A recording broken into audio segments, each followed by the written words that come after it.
जय हिंद दोस्तों। अगर आप डाइजेस्टिव सिस्टम स्टार्ट कर रहे हैं दोस्तों एनाटॉमी फिजियोलॉजी का टॉपिक, तो ये जो बेसिक टर्म्स है डाइजेस्टिव सिस्टम का वो जानना बहुत ही जरूरी होता है। जब आप ये बेसिक टर्म्स जान जाएंगे तो उसका मतलब कि डाइजेस्टिव सिस्टम भी आप इजीली समझ पाएंगे। तो देखिए बेसिक टर्म्स है डाइजेस्टिव सिस्टम, जैसे कि माउथ। माउथ से आप क्या समझ रहे हैं? Oral cavity. माउथ से आपको क्या पता चल रहा है? Oral cavity. Then oesophagus. Oesophagus से आप क्या समझ रहे हैं? Food pipe. यानी इसोफेगस क्या है? एक फूड पाइप होता है जो भोजन को ले जाने का काम करता है, यानी फूड पाइप है वो। Small intestine. अब स्मॉल इंटेस्टाइन तीन स्ट्रक्चर रखता है दोस्तों। जो स्मॉल इंटेस्टाइन होता है हमारा, छोटी आंत जो होती है, वो तीन स्ट्रक्चर कैरी करता है। कौन कौन स्ट्रक्चर कैरी करता है? एक तो ड्यूडेनम कैरी करता है, एक जेजनम और एक इलियम। यानी जो हमारा छोटी आंत होती है, स्मॉल इंटेस्टाइन होती है, वो तीन वो उसमें पार्ट्स होते हैं। किसके? स्मॉल इंटेस्टाइन के, ड्यूडेनम, जेजनम और इलियम। अब लार्ज इंटेस्टाइन। लार्ज इंटेस्टाइन जब आता है तो आपके माइंड में ऑटोमेटिक क्लियर होना चाहिए कि लार्ज इंटेस्टाइन में एक तो कोलन आएगा, रेक्टम आएगा एंड एनस आएगा।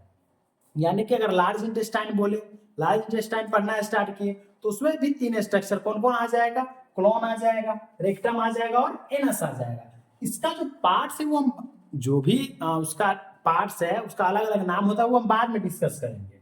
लेकिन ये 5 हम जानेंगे एलिमेंट्री कैनाल। एलिमेंट्री कैनाल अगर पूछे तो डायरेक्ट माइंड में क्लियर होना चाहिए। जीआईटी जो गैस्ट्रोइंटेस्टाइनल ट्रैक्ट होता है वो भी सेम होता है।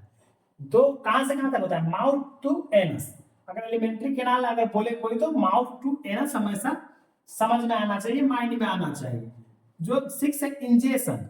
अब देखिए इंजेशन जो होता है दोस्तों, इंजेशन इंजेस्ट करना यानी ईटिंग। इंजेस्ट कोई चीज हम ले रहे हैं, निगल रहे हैं, वो इंजेशन हुआ।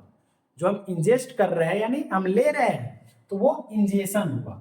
अब दूसरा है क्या है? ये डाइजेशन। डाइजेशन यानी break down of food. Digest हो रहा है, जो हम फूड ले रहे हैं, इंजेस्ट कर रहे थे, उसका ब्रेक डाउन होना यानी टूटना। तो ये क्या था? डाइजेशन था। उसके बाद है absorption. Absorption it means nutrient Uptake. अब देखिए इंजेशन पर है, डाइजेशन। इंजेशन में क्या हो रहा था? हम इंजेस्ट कर रहे थे, जो भी फूड पार्टिकल्स है उसको हम इंजेस्ट कर रहे थे। डाइजेस्ट में ब्रेक डाउन कर रहे थे, उसे तोड़ रहे थे, फूड को हम तोड़ रहे थे। देखिए ये सब हाथों से नहीं तोड़ना है, वो हमारे अंदर प्रोसेस है। वो हमारे प्रोसेस के में वो सब होता है, डाइजेशन, इंजेशन, वो सब। उसके बाद देखिए एब्जॉर्प्शन आपको नहीं समझ, न्यूट्रिएंट अपटेक यानी जो भी डाइजेस्ट होता है और वो जो जब एब्जॉर्ब होता है, ये हम डीपली पढ़ेंगे जब हम पूरे एक एक करके टॉपिक स्टार्ट करेंगे। तब ये हम ओवरव्यू बता दे रहे हैं कि न्यूट्रिएंट हमें मिलता है उस चीजों से, जो न्यूट्रिएंट्स होते हैं, पोषक तत्व होते हैं, वो हमें मिलता है डाइजेशन होने के बाद, यानी एब्जॉर्प्शन के रूप में। एलिमिनेशन। एलिमिनेशन यानी एलिमिनेट करना, यानी वेस्ट रिमूवल। क्या हो रहा है? वेस्ट रिमूवल हो रहा है, यानी निकाला जा रहा है। 10वां क्या है? Mechanical digestion. अब मैकेनिकल डाइजेशन, मैकेनिकल से आ रहा होगा खुद से, यानी मैकेनिकल खुद से हम काम कर रहे हैं, यानी च्यूइंग कर रहे हैं, ग्राइंडिंग कर रहे हैं, चबा रहे हैं, ग्राइंडिंग कर रहे हैं, पीस रहे हैं उसे। तो ये क्या है? मैकेनिकल डाइजेशन है। उसके बाद केमिकल डाइजेशन, ये तो हमारा मैकेनिकल था, ये क्या है? Chemical digestion. अब केमिकल डाइजेशन यानी एंजाइम एक्शन करेगा। किसको? जो फूड पार्टिकल्स हमने लिया है उसको डाइजेस्ट करने के लिए वो एंजाइम एक्शन लेगा, तो वो हुआ हमारा केमिकल डाइजेशन।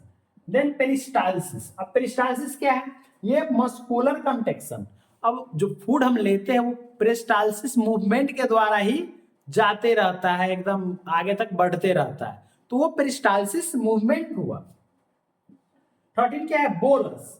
बोलस यानी फूड मास, जो हम चबाते हैं तो वो अंदर जाने के बाद किस, जब हम फूड लेते हैं, कोई भी चीज इंटेक करते हैं, वो सब बोलस के फॉर्म में कन्वर्ट हो जाता है, वही हमारा फूड मास होता है। Then crime. काइम क्या है? Partially digested food. जो काइम है वो क्या है? जो डाइजेस्टेड फूड है, ये डाइजेस्टेड फूड हो जाता है, उसको हम काइम बोलते हैं। आई होप आपको समझ में आया होगा।